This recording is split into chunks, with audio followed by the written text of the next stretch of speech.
What's up, guys? We're back with a new episode of Screamers. Jessie's just returned from her jaunt in the USA. Exhausted and jet lagged. And we've got a lot to dig into. So this weekend we've had the Subway Women's League Cup final. We've had WSL games and even more manager sackings. We've also got part 2 of our beginner's guide to the NWSL lined up for you. And as always, we'll be picking our Screamers of the week and looking at the Woso Community Noticeboard. Let's get going. So another week of WSL games. Just so you know, we're recording during Spurs v Brighton, so we won't be chatting on that one. Yeah, currently 1-0 to Brighton. Oh. So we'll see how that ends. So should we start with the bottom of the table clash? Yeah, the relegation big relegation derby. Crystal Palace, Aston Villa. The underdogs have come up trumps. I can't tell if we manifested this or if we jinxed it. Like, we just said so much about Palace and Villa in the past few weeks. So I don't know what we've actually I am into being. buzzing for Crystal Palace and just for the table in general. It's suddenly become a lot more exciting. There is now only 1 point in it between the two teams at the bottom. Yep. That is crazy. Crazy.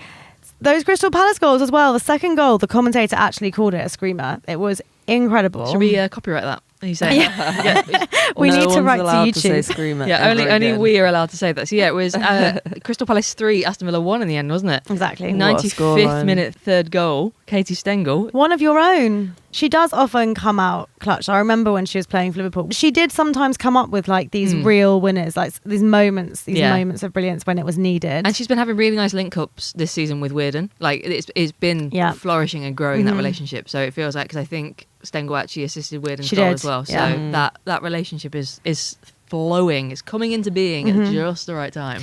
I think Aston Villa, when they made a quite big group of substitutes in the second half, when Jordan Nobbs came on, they started to look a bit more dangerous. I was slightly worried that they were going to catch Crystal Palace. Yeah, well, they got a goal, but I still felt like they were too far gone. I just think Palace were limiting them so well. Yeah. It's interesting because I felt like the last few weeks I've started to believe Aston Villa again, and then today it felt that's again. when you made your mistake. Yeah, well, I was thinking about you, Honor, because you were saying their whole story has been like so basically of inconsistency this season. Yeah. And it is that, because as soon as you think they're improving, Yeah. they go and lose to bottom of the table team. When you look at their two lineups, they should be winning that game. They really should be. I think, like, Palace, it's not been... They've obviously had a lot of results go against them, and it's been a difficult season, but you have always felt that they are building and they have been absolutely growing together as a team. I mean, the past few results and the past few performances are really proving that actually maybe it was time for Kaminsky to go. So Palace still have to play Chelsea and Man City, so I do worry. 2 for wins them. there then. so 6 points easy. Yeah, easy. Chelsea famously will absolutely, swept aside by Palace. I think, though, on what you were saying about Palace building, I think that is one of the reasons as well why it's a shame there's only 12 teams in WSL, because every game is so important. Whereas if we had more games, that build could actually mean something. Whereas I'm worried that build will still... the season won't be long enough for them. I kind of do hope that Palace survive and Villa go down. Yeah, it's not that I want Villa to go down, but I want Palace the to stay promoted up. team to stay up. Yeah. Totally. So elsewhere in the WSL, we had Liverpool Man U. Yeah, What a crazy game. I mean, absolute highlights of the league this season, I think. Our first Anfield win Yes. Ever. That's so crazy. ever against Man U.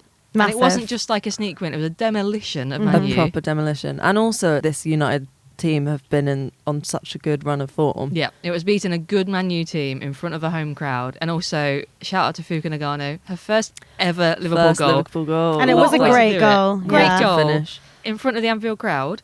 Honestly, Amber Whiteley has her playing as a 4-3-3. And all I'm of a sudden... obsessed with Amber Whiteley. Yeah. She's just really, like, there's a spark. We always had the ability to counterattack. Like, Olivia Smith is brilliant and will create something out of nothing.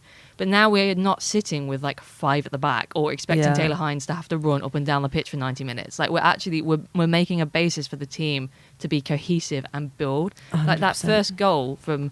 Sorry, I'm going on a tangent now. But that first goal, all of the highlights are clipping out Fuka's pass to Livy Smith, but it comes from Jenna Clark stepping up out of defence, getting the ball back, laying it off. Like, we're building now in a way that I don't think we were necessarily doing under Matt Beard, especially for his last few games. And I'm so pumped for Super Amber Whiteley. Yeah, she is super. And I also found really interesting that Olivia Smith said in the post-match that this new formation under Amber Whiteley like really benefits her, and she's having loads of fun with it.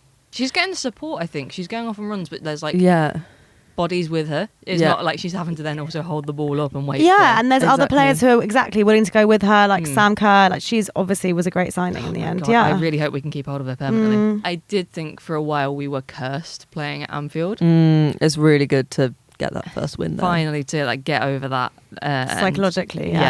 Get some good goals, get a good win. I'm just pumped. It was so. I love Amber Whiteley. Oh my god. It would be interesting to see come summer what they do with that, because she's getting a chance to actually put her like name, forward and really stake a claim. And I like that she's been open as well publicly about like going for it in a way that I don't remember Renee Slager's doing before. No. Like she was always very much like I'm interim. I'm just doing what I'm doing. Like, but you don't know how much of that is like the club. What the club's saying to you. Insisting. Yeah, exactly. But the Renaissance continued on Friday night as well, didn't it? Yeah, again, I think Honor was right to name check Kelly Gargo. Again, was looking really good and dangerous and provided an assist. And is a great signing for Everton. I think Everton continue actually to build on their high press. I think that's a really nice style for them, and it's finally starting to work. One thing that drives me crazy, by the way, on a side note, is hearing Brian Sorensen on the sideline. Honestly, I don't know how he can speak after a match. Literally. Well, he does sound quite croaky sometimes. Are his vocal cords okay? But the high press works. That's where they got the goal. Yeah, exactly. And Tony Payne again, I was really happy for her, to be honest, to get a goal. Yeah. First Everton goal, I think. Was really? It? Yeah. So I remember she missed that incredible chance earlier in the season, so good for her. And then Alessia Russo was working really hard on and off the ball, and I was really happy for her. She scored a bicycle kick according to Twitter. Streets are saying there was a bicycle kick happened there. I just think she's going from strength to strength. I'm really happy for her. Ever since Einaval has left, she's looking really good. And we're second in the table. You are? Oh, yeah. Hello, Arsenal. Maybe there's a late charge coming on. Very exciting. Yeah, we just need to win all 6. Chelsea needs to lose all 6, and then we're golden. Yeah. I don't see what could possibly not happen with that with that scenario. Feels like Arsenal again. Everyone's seasons are starting to click a bit more. Arsenal's season is kind of settling down a bit, I think, after the Renaissance bounce. They have had a couple of tricky, obviously, results against Liverpool in the FA Cup. And I know I was going to write in some thoughts for you to read out last week.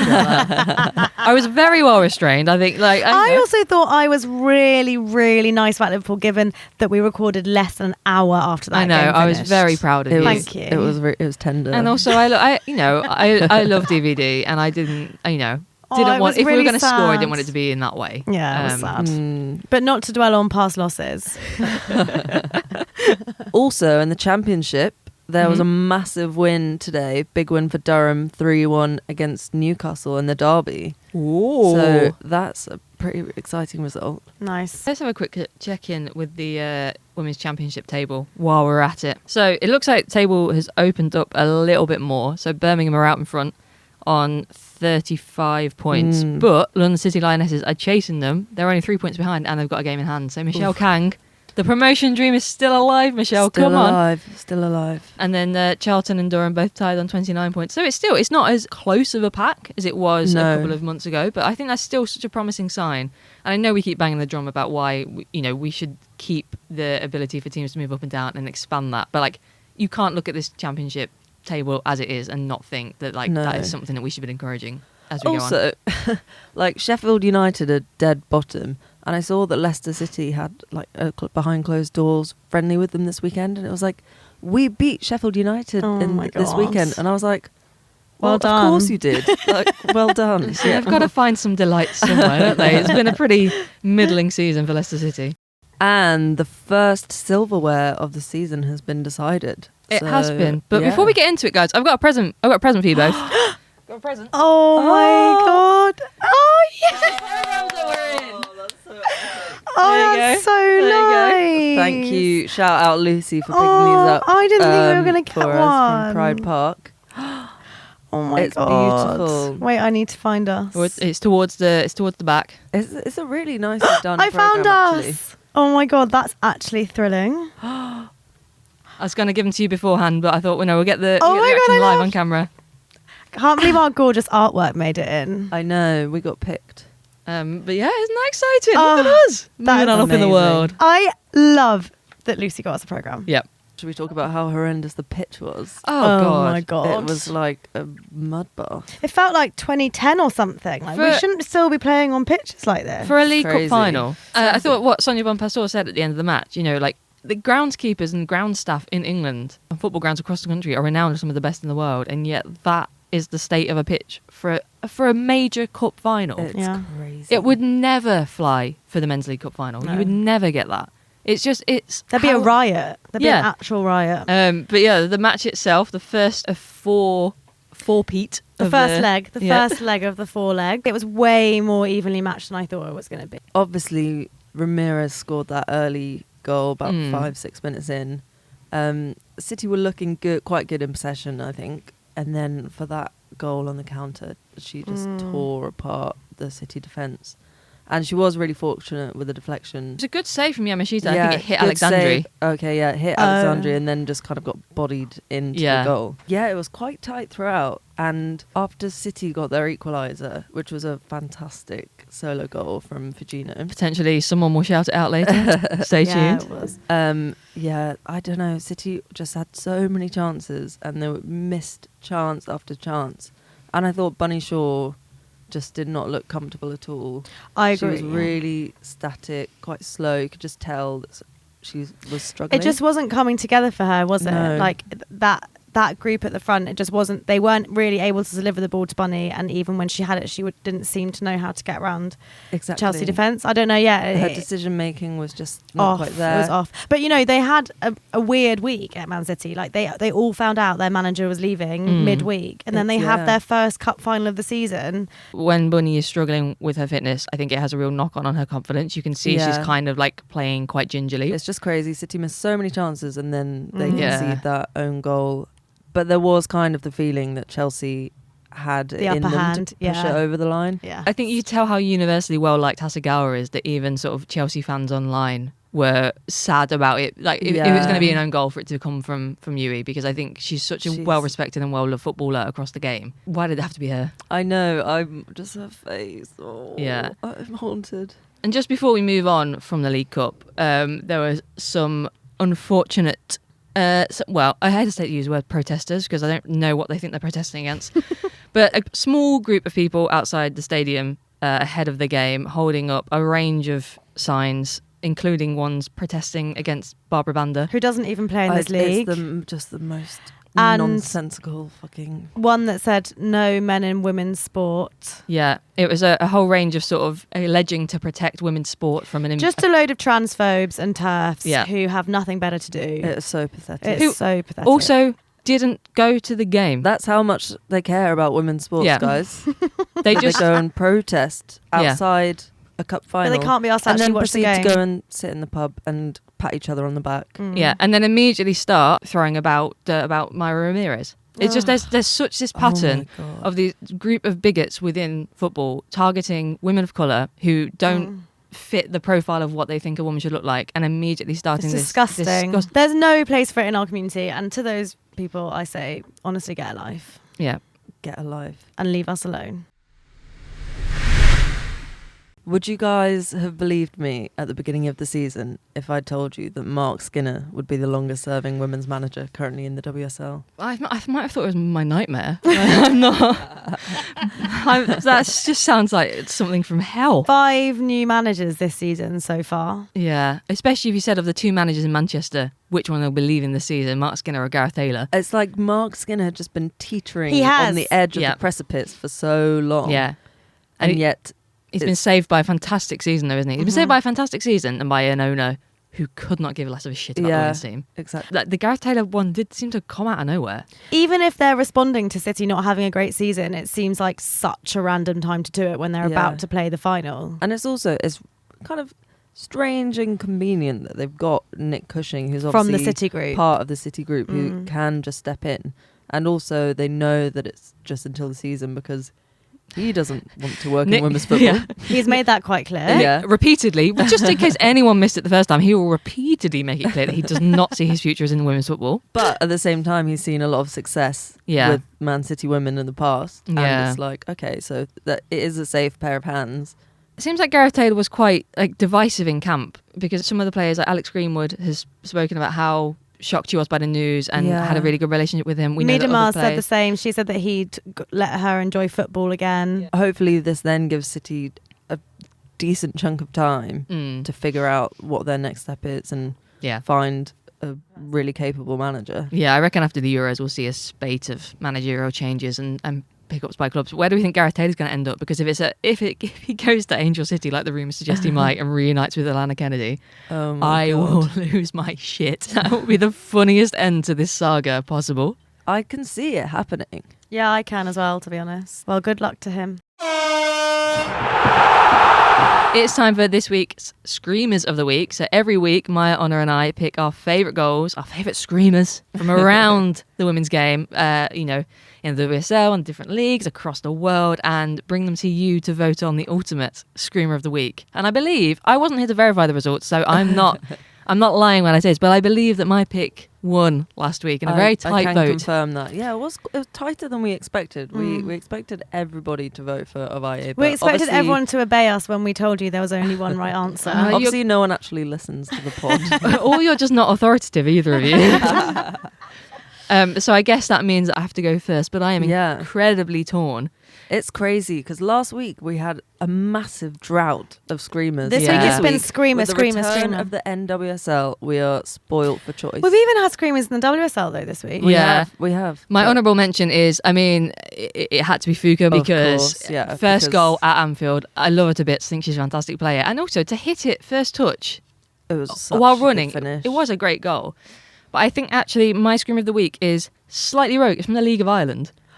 I know who this is. Oh, this is my honourable mention. Well, there you go. There you go. I picked it in my Screamers of the Week. Yeah, Rusha Littlejohn. We're so happy for her. Just signed for Shamrock Rovers in the League of Ireland and scored on her debut a free kick, a top bins banger. Top bins. Hits the underside of a crossbar and goes in. And I thought it was a fantastic goal. I also love that move for Rusha. I think it will be such a great fit for her. Confidence move as well. Super exciting for Irish football as well. Just to have this massive role model. She's had so much success, obviously, with so much Ireland, experience. so much experience. Such She's really well respected. Key international player, 87 caps, I think she has for Ireland, huge audiences, and she's going to bring that to a whole new league, and I think it's so cool. And also, what a goal to announce yourself with. What a finish! Yeah, exactly. I love that. I was just like, hello, go on, arrived. So that's my pick. Maya, what are you going for? Mine, in the spirit of the solidarity of our podcast, is Barbara Banda. Also because it was unbelievable. She scored two. She scored two goals. But her second goal, which was in a match against Chicago Stars, which Orlando Pride won 6-0, which is not a great start to the league for Chicago Stars.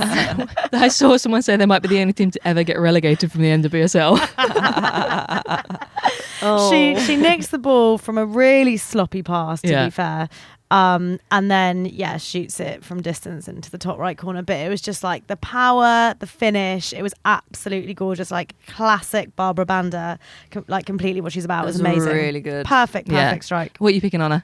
So I've also turned to the NWSL because 'tis the season, and I'm choosing Michelle Cooper for Kansas City Current, who hits it from distance, top bins. Gorgeous, underside of the crossbar, classic, all of the screamer attributes. Yeah, it was perfect. Yeah, I was kind of torn between her and Barbara Banda, but obviously you made that decision for me. So I can't believe there's so many WSL screamers this week that actually none of us have picked any of them. So I know, it's crazy. We love a screamer from across the Atlantic. So those are our 3 picks for the week. We have the 2 NWSL options from Maya, Barbara Banda, and from Honor, Michelle Cooper, and mine comes from the League of Ireland with Rusha Littlejohn. We'll put the clips up on Instagram, and you can vote on Instagram stories and on Spotify, and let us know what you think is the ultimate screamer of the week.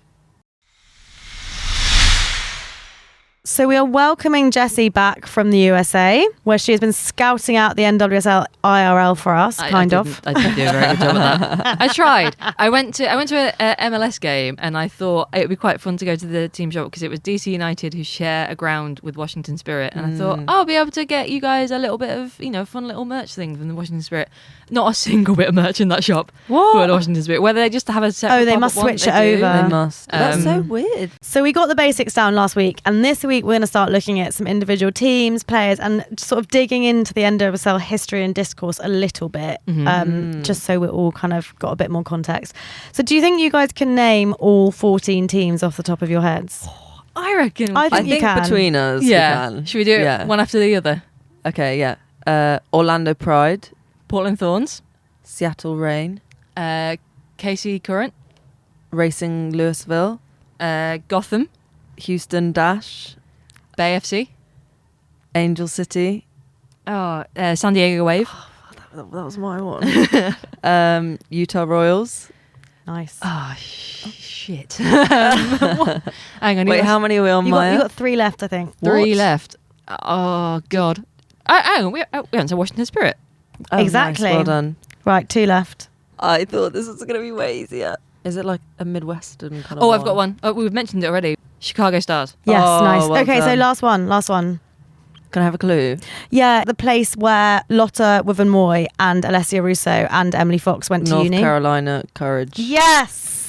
You did it, guys. That was a good clue. Okay, so just running through the teams then. So Angel City is kind of like the LA girl boss team, I would say. Yeah, I get that vibe. You've got Kristen Press. Our very own Katie Zellum. My friend of mine described their kit this year as looking like the inside of a kid's literature book.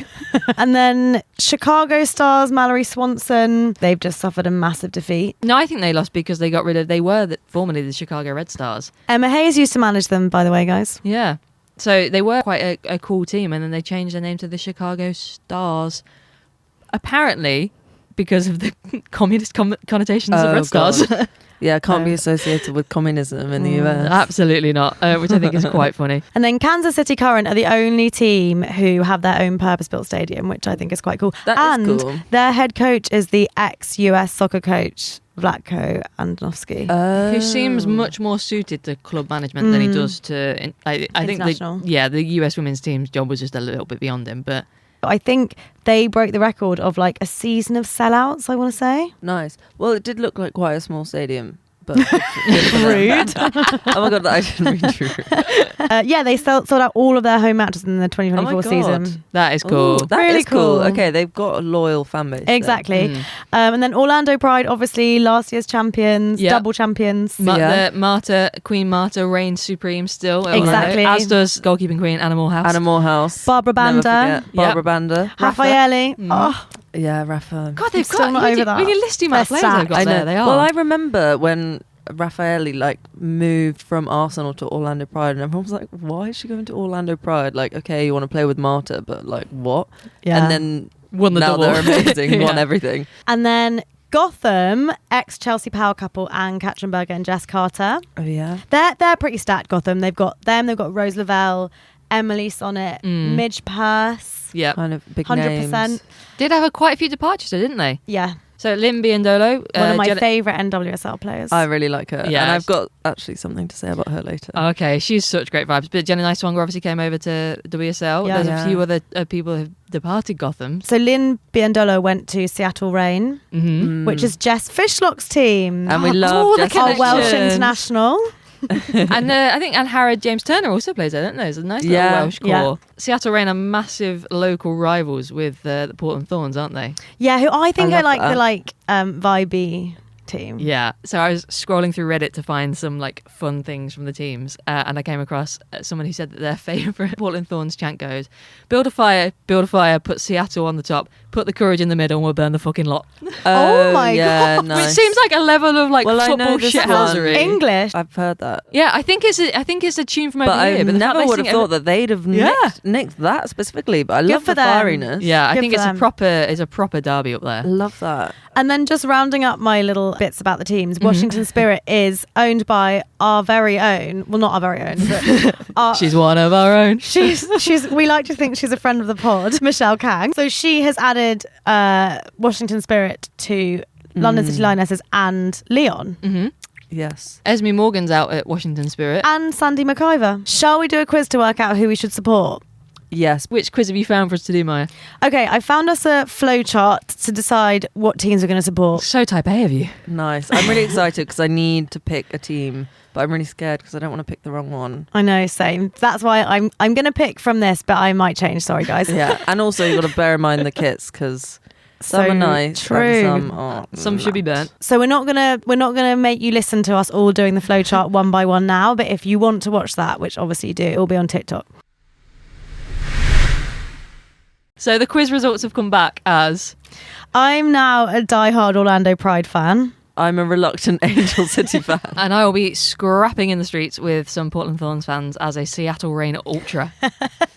But yeah, we'll put the full clips of us working our way through the flowchart decision maker on TikTok for you to check out. So last week, Jessie was talking a bit about the collective bargaining agreement that the NWSL players have managed to sort of lever with the league. Mm-hmm.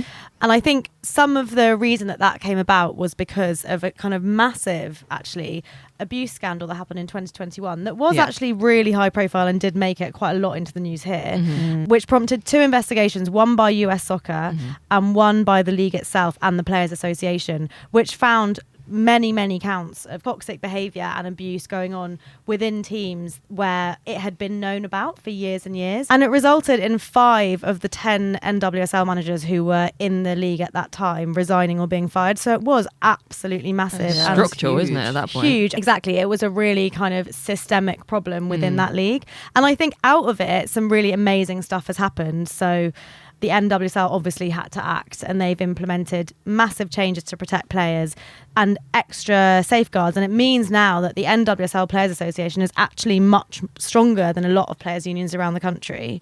But recently, actually last week, in fact, there was the San Francisco Chronicle reported 2 formal complaints ever made about the coach Albertin Montoya at Bay FC. Wow. So it's kind of like, maybe it's unsurprising it's happening again, but it's only kind of 4 years on and only kind of 2 years on from all these massive changes, a year on from the collective bargaining agreement announcing many new measures. And already 2 Bay FC employers have also kind of agreed with the assessment. Actually, what's most disappointing about the Bay FC investigation and the sort of allegations of a toxic work environment is that Bay FC is a new team. A lot of the teams that these issues were at before, like not that it justifies it or makes it acceptable at all, but you can see how these structures become embedded. Yeah. Whereas Bay FC is a new team and had the chance, the opportunity to build something off the back of these investigations and make it better and safer and a good environment for everybody who works there. And that just the lessons haven't been learned, it seems. That's really disappointing. But I think also the fact that it's a closed league also protected people, because it's like, you know, if stuff was going wrong in the team, it wasn't like anything, I don't know, here it just feels a bit like there's more competition because you kind of have to make the team work for the players because the players need to work for you to stay up in the league kind of thing. I think another thing also that's happened in America this season is that the introduction of the WSL, which is another women's first division football league, also like maybe in time will create a sort of different opportunity for footballers so they don't actually have to play in the NWSL. So the NWSL needs to make itself attractive. I mean, obviously it's not at that kind of position now, and it's not at that level now because it's so new. And I think initially it was planned to be a second division league, but it has actually ticked all the boxes. It needs to be a first division league, so it now is a second first division league, because in America football it's really because in America it doesn't work on a pyramid system, so they're just like all these sort of independent closed leagues. It's not just one body that's in charge of the whole pyramid. It is really interesting. I like that their whole kind of tagline thing is like bringing soccer closer to home, because it's like there's more teams. Obviously the NWSL, if you think the USA is such a huge country, it's quite unlikely for loads of people to have a local team. So it's like, that's nice in a way to give more people the opportunity to actually go and watch women's football regularly. And I think something that will make it really attractive as well to fans and players is that it follows the global football calendar. So it plays the same season as we play, whereas NWSL going from March to November makes it quite difficult for internationals and US players to play in international tournaments. It makes that really difficult. I mean, until this was the first World Cup that the NWSL took a break over the World Cup. Usually it just carries on. It's crazy. Just like, oh yeah, you can go off and play football there and you can stay here and play football here. It is mad. It would be interesting if they create a system where they have like a cup competition between the NWSL and the USL. I would love to see that.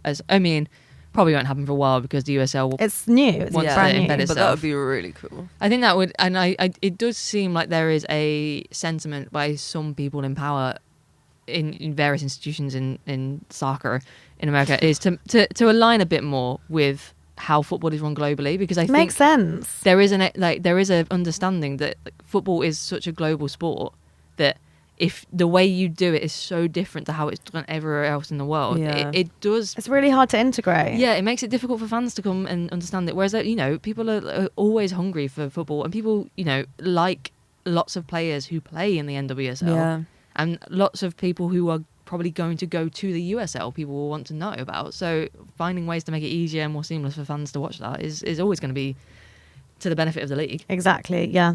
So the question on everyone's lips as we come to the end of our part 2 is, how does the NWSL match up to the WSL? Oof. What do we think? One thing I will say actually is I think they have a very similar issue that we have here, which is very few female head coaches. Yes. They're still suffering from the same problem we are suffering from. Too many men in women's football. But I think both leagues are super competitive, and I, for one, am super excited for my team to dominate once again this year. Because it's worked so well for you in the WSL. Yeah, based on our newfound knowledge, who would you say is the Arsenal of the NWSL? I kind of think Gotham. Yeah. Yeah. Because they haven't... Oh no, but they did win 2 years ago. They did, but maybe still... Clinging on to past glories, that sounds like Arsenal, yeah? Yeah. I was a lot past that, Jessie. So we'll keep checking in on the NWSL throughout the season, but we have also created a fantasy league on the brand new fantasy NWSL game, so please join. The details are on our Instagram and play with us. I've had a pretty good start, so I'm happy. Maya and Jessie have had technical issues. Couldn't find the save button. Just lulling you into a full sense of security on it. It's going to come. No, this might finally be something that I win. Before we go, should we check in on the Woso Community Noticeboard? Has anyone got anything?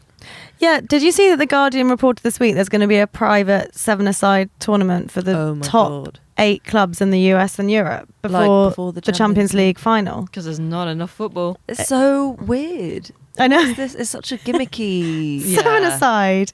And apparently the prize money might be more than winning the Champions League. That's so insane. And it's run by a private company. Is this how, I saw someone online saying, is this how they think they can get people interested in women's football, by doing this kind of gimmicky, showy... girl bossification of football. Challengey 15-minute halves. Stop adding...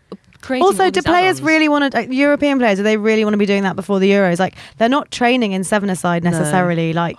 It just feels like the potential for injury is high. And the payoff, other than financially for the clubs, is low. What is there for the players? It's not got the prestige of winning a big tournament. It is weird.